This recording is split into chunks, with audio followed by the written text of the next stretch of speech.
Here comes Thomas! I'm the #1 engine. Whoa! All engines go! Down the hills and round the whoa! All engines go! Thomas's night before Christmas. 'Twas Christmas Eve when all engines across Sodor excitedly hung stockings upon their shed doors. Then Thomas and his friends fired up and took flight to make last-minute deliveries before it was night. Percy had a new bell to deliver to the clock tower at Knapford. It was a big bell, a very, very big bell. As Carly lowered it onto Percy's flatbed, it rang out. It was also a very special bell, because at midnight it would ring out 12 times, and that's when Santa was going to arrive.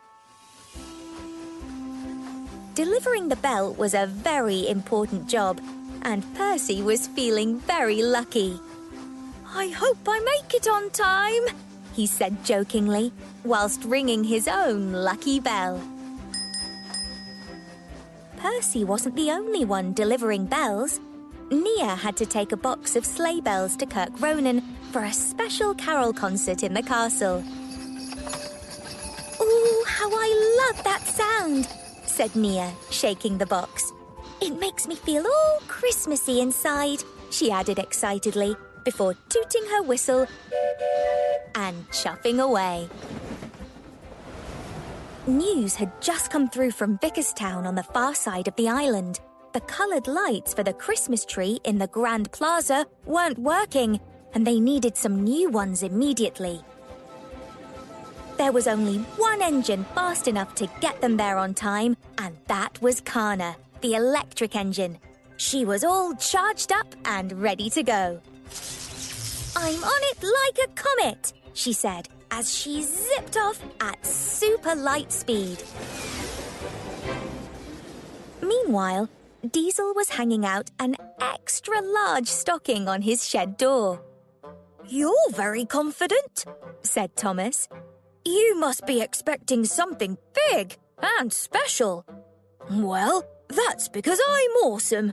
Plus, I've already made my deliveries," said Diesel, chuckling with anticipation.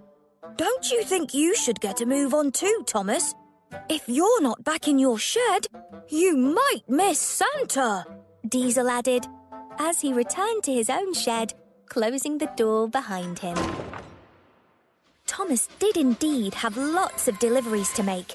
There were the ice sculptures to take to Norrumby, then the giant candy canes to Harwick, then finally the inflatable snowmen to take to Croven's Gate, beyond the dark wood.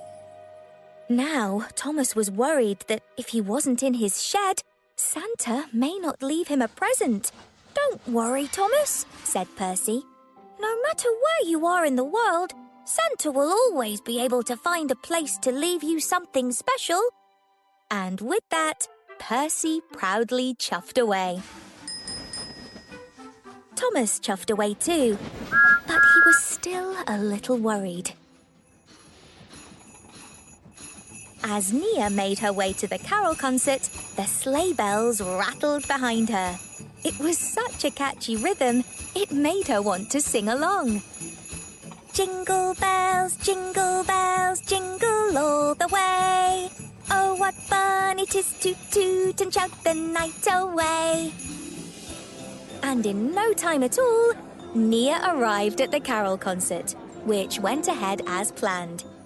Then Nia chuffed back to her shed, feeling more Christmassy than ever. On the other side of the island, Kana zipped into Vickerstown Grand Plaza.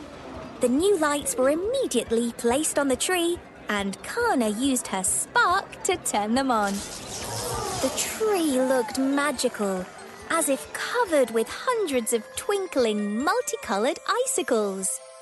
Kana's eyes lit up with joy, and she too zipped back to her shed. Percy had arrived at Knapford on time. He watched as the big bell was lifted up into the clock tower. it will be able to chime at midnight, and then Santa will arrive, thought Percy, tooting his whistle. Then, as Percy chuffed back to Tidmouth Sheds, he wondered how Thomas was getting on. Thomas had delivered the ice sculptures to Norrumby and was now speeding to Harwick with the giant candy canes. He couldn't wait to be done, so he could nestle down snug in his bed. Meanwhile, back at the sheds, Diesel was already nestling down snug in his bed, while visions of fresh, clean axle grease danced in his head. Thomas was now on his way to Crovan's Gate to deliver the inflatable snowmen. He'd never been there before at night. There was a turn here, a turn there, then an old bridge, then the dark wood. Finally, Thomas arrived. Phew! Job's all done. Now back to the sheds. He raced as fast as his 6 small wheels would carry him, but he must have missed one of the turns because he couldn't find his way out of the wood. He even tried to retrace his steps, but he only became more lost. He came to a stop.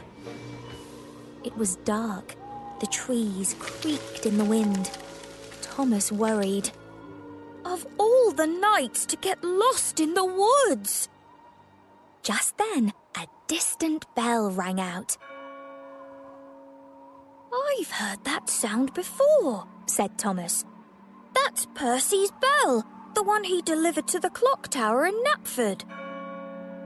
The bell rang again, only this time Thomas thought he could hear a voice. Now, Thomas, now, without further delay. Go, Thomas, go. Let the bell lead the way. That's it, Thomas said out loud. If I follow the sound of the bell, I will find my way home. But then he remembered. After 12 rings, Santa will arrive. Oh no, that's already 4 rings. With which Thomas raced off at great speed. The bell rang a 5th time as Thomas shot out of the dark woods into the bright moonlight. And that was the 6th, counted Thomas, as he raced across the old bridge. The 7th! Now Thomas could see the clock tower at Knapford, and just beyond it, Tidmouth Sheds. The 8th bell! Thomas wondered if he was going to make it. Suddenly, there came a new sound.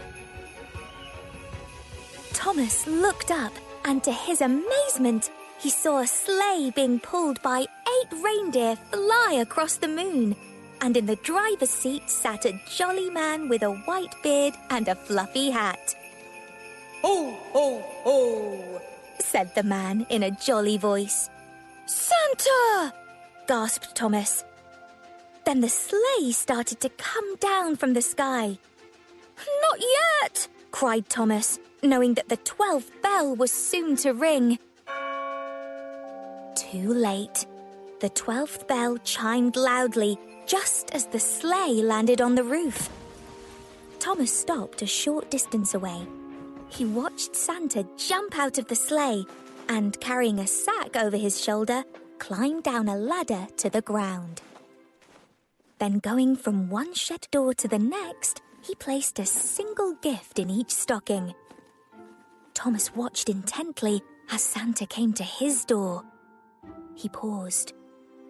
Santa reached into his sack, pulled out a gift, and placed it into Thomas's stocking. Thomas was so relieved he almost yelped with joy. Santa climbed back up to the roof, whereupon he stopped, turned, and looked at Thomas. Thomas froze. Then Santa gave him a wink before jumping into his sleigh, gave his reindeer a whistle, and flew up and away. Thomas heard him exclaim as he drove out of sight, "Happy Christmas to all engines, and to all engines a good night." The end.